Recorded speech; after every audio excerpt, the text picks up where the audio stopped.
All of us, no matter our backgrounds or life experiences, have three core needs in any relationship. The fact that so many of us have indicated, even before the pandemic, that we feel lonely means that many of these friendships, both in person and online, are not meeting these core needs. But when these needs are met, they become as important to our health as our diet.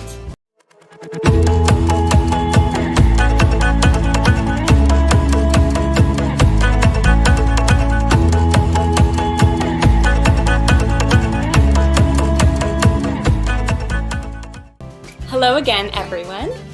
My name is Laura Whitney, and honestly, I am so incredibly grateful to be here. I'd like to begin by saying that the last 2 years have been the loneliest that I have ever felt. I know that I am not alone in this feeling. So today, I'm going to talk to you about the urgent need to combat loneliness by destigmatizing and revolutionizing digital friend making.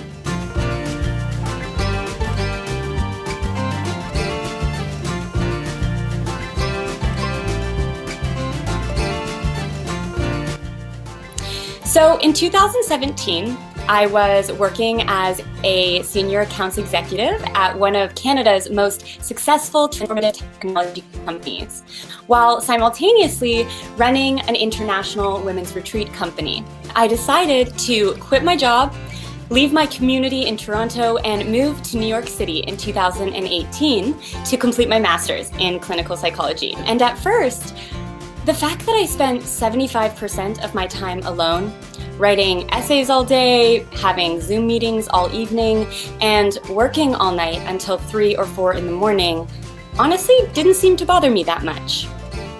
But after a few months of this lifestyle, I started to feel a deep sense of loneliness set in. And with that, I began to develop a whole host of mental health challenges. I experienced intense bouts of anxiety and self-doubt, along with debilitating sleeplessness, all of which perpetuated the development of unhealthy habits like binge watching Netflix, maybe some of you can relate, and drinking half a bottle of wine to try and turn my brain off. I learned through these experiences that I actually saw my friendships as a luxury, when in reality, they are an absolute necessity.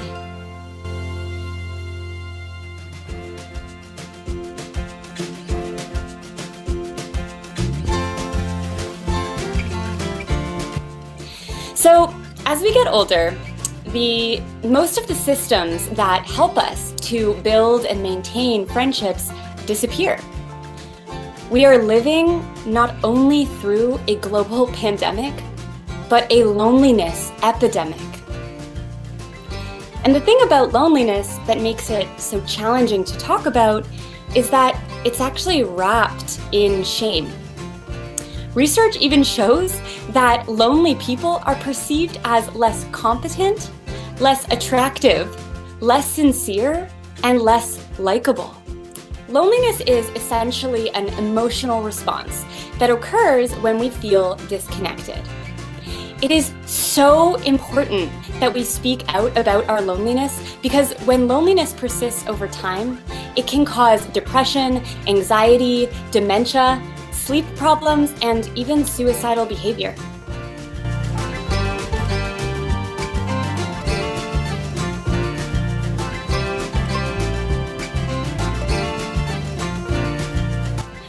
All of us, no matter our backgrounds or life experiences, have three core needs in any relationship. We want to be accepted for who we are. We want to know that we matter. And we want to feel loved. The fact that so many of us have indicated, even before the pandemic, that we feel lonely means that many of these friendships, both in person and online, are not meeting these core needs. But when these needs are met, they become as important to our health as our diet. How do we foster and create friendships where we feel accepted, valued, and loved? Mutual vulnerability creates the conditions for acceptance. Generosity and reciprocity creates the conditions for both people in the relationship to feel valued. And energy keeps the relationship growing. When these 4 elements are combined, they lead to the experience of feeling loved. And when you feel loved, your friendships feel meaningful and you feel less lonely.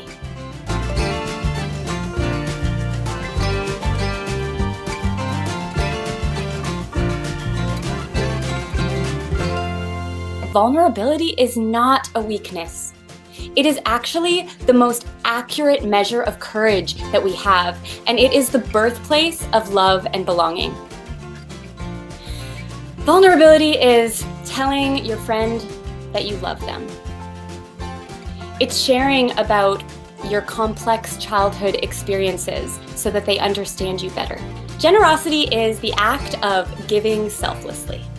And science tells us that when we give to others, we have a heightened sense of purpose, we feel more confident, we feel less lonely, and generally happier.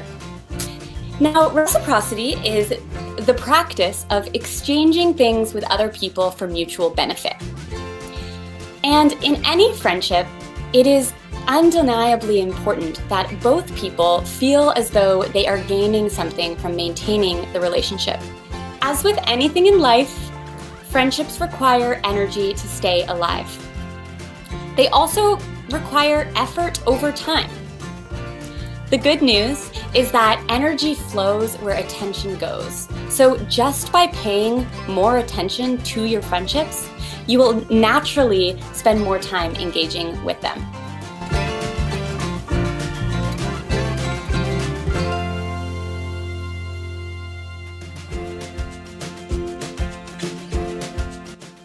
So what is the future of friendship? Again, it is a world where digital friend-making has become destigmatized. And it is a world where digital platforms create the conditions for people to find and sustain meaningful friendships online. Digital friend-making may just be the most powerful tool that we have to combat loneliness worldwide. And it is time that we embrace it. Thank you.